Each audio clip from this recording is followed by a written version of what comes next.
Welcome to Time of Death. This video is for informational purposes and in no way meant to glorify or condone violence. In today's video, we'll be discussing the murders of Alexis Cáceres and Angel Mandak.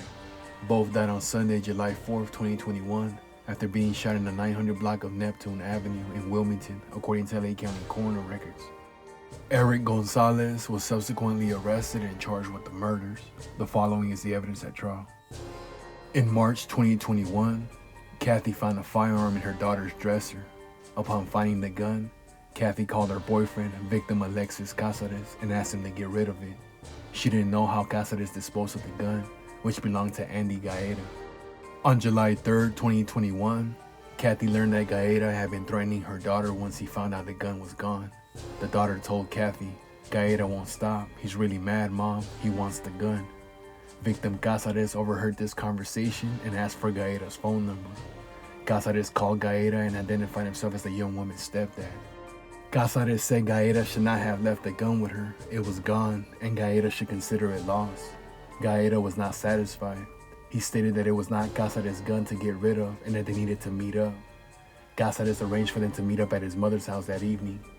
Cáceres, Kathy, and her brother, victim Angel Mandak, drove to the house and waited for Gaeta. Eventually, Gaeta showed up with defendant Gonzalez. Cáceres told Gaeta that they would talk to him alone and defendant Gonzalez could wait outside. Gaeta entered the home and sat on the couch with Kathy and Cáceres. Victim Mandak remained in the bedroom so Gaeta wouldn't feel on guard, but told Kathy that he would come out and talk if things could not be resolved. Gaeta continued to insist that it wasn't Kathy or Cáceres' gun to get rid of. He said he wanted another gun or money. Everyone was talking calmly, although victim Cáceres was frustrated. According to Kathy, neither she nor victim Cáceres threatened Gaeta. At some point, victim Mandak joined the conversation. He also sat on the couch. Mandak shook Gaeta's hand and explained that he was Kathy's brother and he had heard what was going on. He told Gaeta that he would help him, but told him never to contact Kathy's daughter again. They exchanged phone numbers. Victim Mandak then went out to the porch. Kathy could hear but not see what happened there. Mandak said he was Striker from Pedro, and defendant Gonzalez said he was Trouble from Westside. Kathy understood this to mean that defendant Gonzalez was part of the Westside Wilmas. Mandak's statement meant that he was a member of Rancho San Pedro. Defendant Gonzalez told victim Mandak the ranch ain't wanted here, and that Mandak needed to make something happen that evening. Mandak replied that he had discussed the matter with Gaeta and they had arranged something. Defendant Gonzalez replied, "No, you're gonna make something happen." His tone was loud and he was not calming down.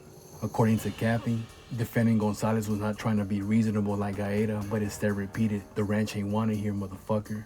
Gaeta was still in the living room. Victim Mandak was calm and was just trying to let defendant Gonzalez know that he was not here for the San Pedro Wilmington thing. After a couple of minutes, Gaeta went outside and his demeanor changed. He seemed to doubt that victim Mandak would follow through. Defendant Gonzalez continued to get more aggressive and stated that Mandak needed to make something happen. Mandak told Gaeta that he would call him and would take care of him. Defendant Gonzalez continued to say the ranch ain't wanted here. Mandak replied, "You know I'm 40-something years old, I'm not here for that." During this exchange, victim Cáceres was standing inside by the door next to Kathy. Kathy felt that defendant Gonzalez was escalating the situation. She told victim Cáceres they needed to leave because she was scared. Cáceres told Gaeta they would call him.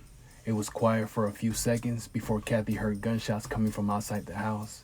Kathy could not see what was going on. Victim Cáceres told her to run. Kathy ran through the house to the backyard and hid behind a shed. Kathy testified that she didn't see victims Cáceres or Mandak with a gun that evening. After some time, Kathy left the shed and went to the other house on the property to call her other brother. Once she reached him, he told her to go check on Mandak and Cáceres. Kathy was still scared and did not check. Police officers and paramedics arrived on the scene. Kathy didn't want to speak with the officers and only wanted to see her brother and boyfriend. She went to the hospital and was informed early the next morning that both had died. Detectives Manuel Armenta and Isaac Fernandez responded to the scene of the shooting on July 4th. Evidence collected at the crime scene included expended casings located inside and directly outside the house, blood spatters, 2 cell phones, and 2 firearms. One firearm, a 9mm semi-automatic, was loaded with 13 live rounds. The other, a .40 caliber handgun, was also loaded and contained 6 live rounds. The 9mm gun was recovered near Cáceres' body, while the .40 caliber was recovered from Mandak's body. Crime scene photographs showed bullet impacts to the inside of the living room and the exterior of the residence. Detective Fernandez also collected body-worn camera footage from officers who responded to the scene. One video showed Mandak's body near the threshold of the house and Cáceres' body inside the house. Another video showed officers recovering the .40 caliber handgun from a holster on Mandak's body. Detective Armenta also collected video evidence from a hospital, which showed a dark-colored sedan pull up shortly after midnight on July 4, 2021. Detectives Armenta and Fernandez conducted a recorded interview of Defendant Gonzalez at the hospital. Defendant Gonzalez said he had been shot in the leg and shoulder. When asked who shot him, Gonzalez replied, "They didn't say nothing. They just pulled up on the side of me and I was walking home."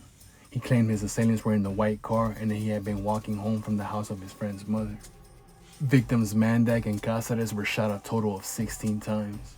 An autopsy revealed that Mandak had sustained 9 gunshot entry wounds, including to the back of his head and left upper chest. Victim Cáceres sustained 7 gunshot entry wounds, including to the front part of the top of his head, top right shoulder, and right chest. An LAPD criminalist and firearms analyst testified that he examined a 9mm firearm that was recovered near victim Cáceres' body, as well as 20 discharged cartridge cases. The criminalist testified that the 9mm firearm fired 4 of the cartridge cases. 2 additional unrecovered guns fired the 16 remaining cartridge cases, 11 by one gun and 5 by the other. No discharged cartridges located at the crime scene were associated with the .40 caliber handgun found on Mandak's body. The people charged Gonzalez with the murders of Cáceres and Mandak, including gun enhancements. Following the trial, the jury found Gonzalez guilty of the first-degree murders of Mandak and Cáceres.